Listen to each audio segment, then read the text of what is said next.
Dragon that we've built here at E3. It's awesome.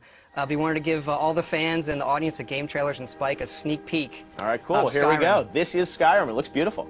Here it is running on the 360. It is a huge, epic fantasy game where you can be who you want and do whatever you want. We're really, really pushing the hardware.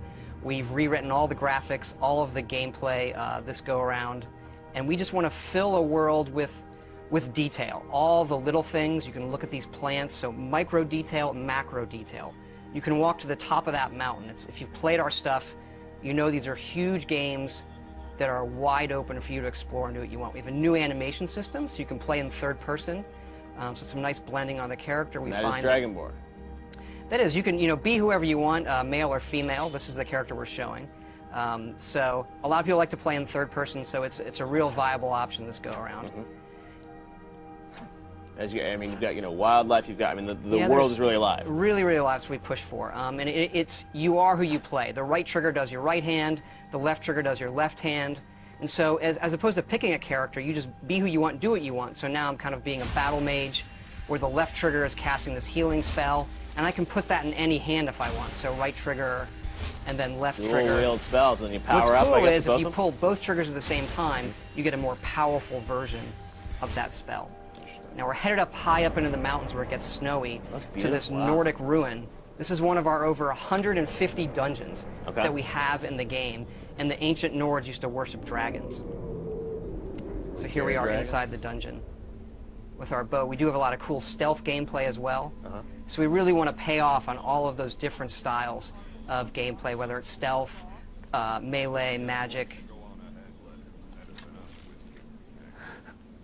As this person is switching between in this playthrough first and third, do you think a lot of people are going to play it that way, or? I prefer first person myself, but I notice a lot of people just like to run around in third person. You can also dual wield swords. Okay, wow. Actually, dual wield any one-handed weapons. And you'll see me use a shout here. It's one of our magic powers you can do. There are a lot of shouts throughout the game, right? These dragon shouts? Yep.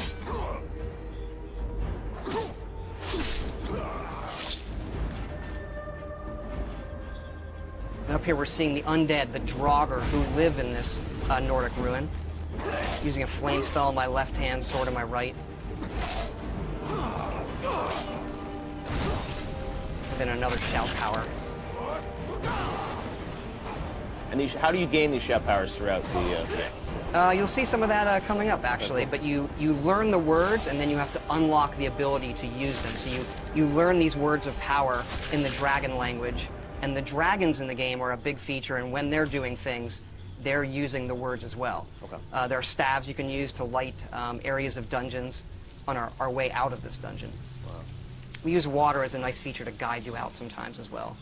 Now you have a new sort of story system in this too, right? A Radiant story system? Radiant story that guides all of our quests to make it, since it is a big open game, to give us some more control over the experience you're going to have and make it more dynamic. Wow. Here we're out in the tundra, which is this wide open grasslands in the middle of Skyrim. Oh God, this is a brand new engine, right? Yep, the creation engine that we built just for this game. So a lot of these creatures are peaceful unless you mess with them. Uh-oh, not a good idea. And you can also breathe fire like the dragons. That's one of the shouts. Okay. I'm going to use coming up here. Dragon breath.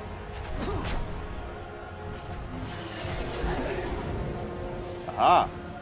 And dragons can attack anything. They're dynamic creatures. We don't script them. So when we're playing the game, we don't know what they're going to do often. They are these big boss fights that are dynamic and interesting in ways that we've never experienced in a game before.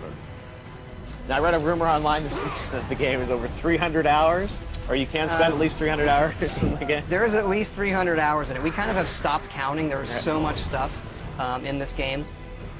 Oh, here's a battle with a non-friendly dragon. Kind of getting some help from the guards at this tower here.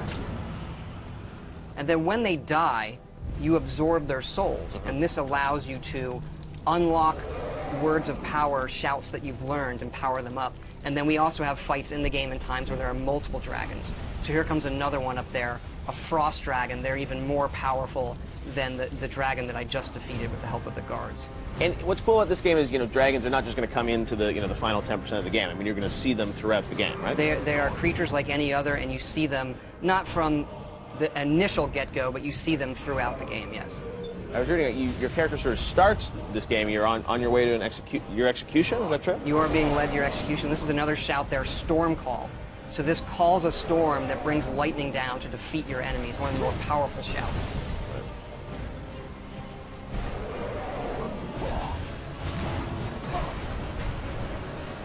And then once the dragons get hurt enough, they can't fly, and they'll either land or they'll crash.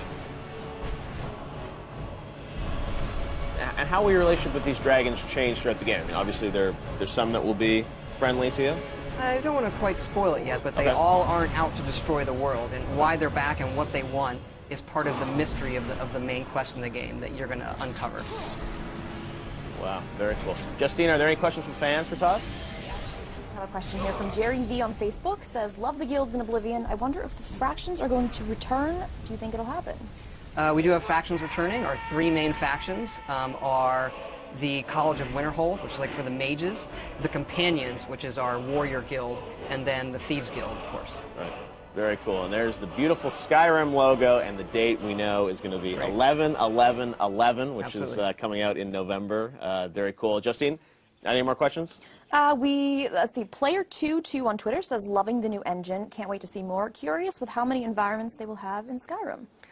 There's a lot. It's another thing where we stopped counting. I mean, we have 7 major different regions in the game. You've seen some of that where we get into snowy mountains and pine forests and fall forests, that open tundra, lots of different dungeon types. I mean, we go at this each time trying to make the biggest, craziest role-playing game we possibly can and let people just do whatever they want. Awesome. Well, Todd, thank you so much for coming by. We cannot wait to see more of Skyrim. It's definitely